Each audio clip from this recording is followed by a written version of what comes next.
My neighbor is one of those annoying wannabe YouTube personalities.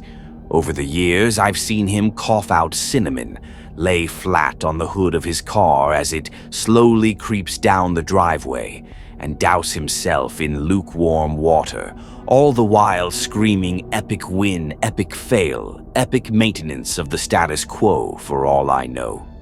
It can get tiring to watch him go about his shenanigans in the pursuit of viral fame. So, when he knocked on my door the other day, told me he was going away for a few weeks, and asked that I get his mail, honestly, it was a relief.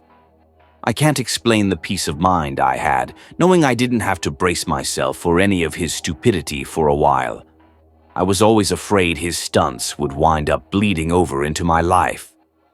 Things were pretty normal for the first couple of days. He received a few bills, a bit of spam, and what I could only assume was a birthday card. Then, one evening, I got home to find a cardboard box waiting on his front porch. In big red letters was written, "Return to sender." I'm no small fry, but I admit I had trouble lifting the box on my own. It was really freaking heavy.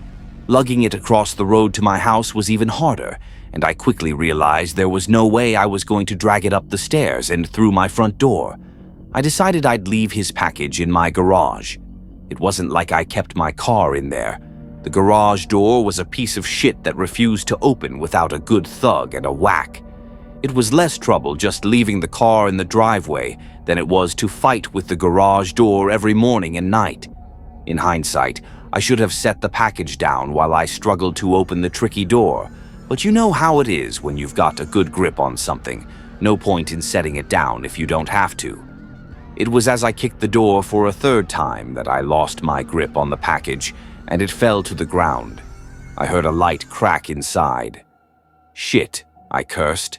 I hoped I hadn't broken anything important, but figured I just wouldn't tell my neighbor about it and let him assume the break happened en route.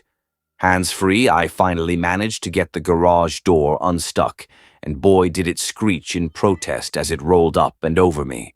I dragged the box the rest of the way, setting it in the corner for whenever my neighbor would come back to claim it. And then I forgot all about it. Until a few days passed, that is.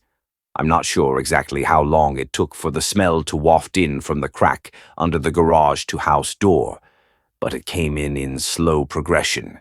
It was a sickly, sweet odor, similar to a skunk, and for the first few days after I smelled it, I genuinely assumed that's exactly what it was, roadkill that had left its mark on my house.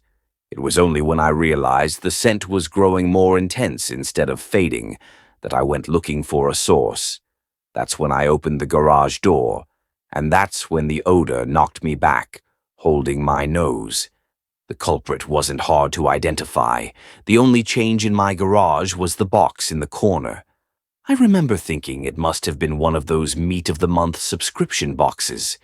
The meat must have gone rancid from being left out of the fridge for so long.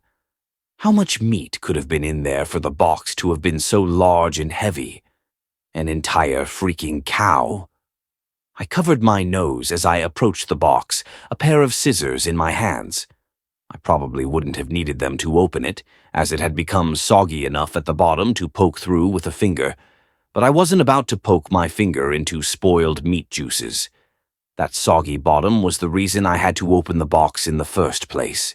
If I tried to drag it out whole, everything would spill onto the floor.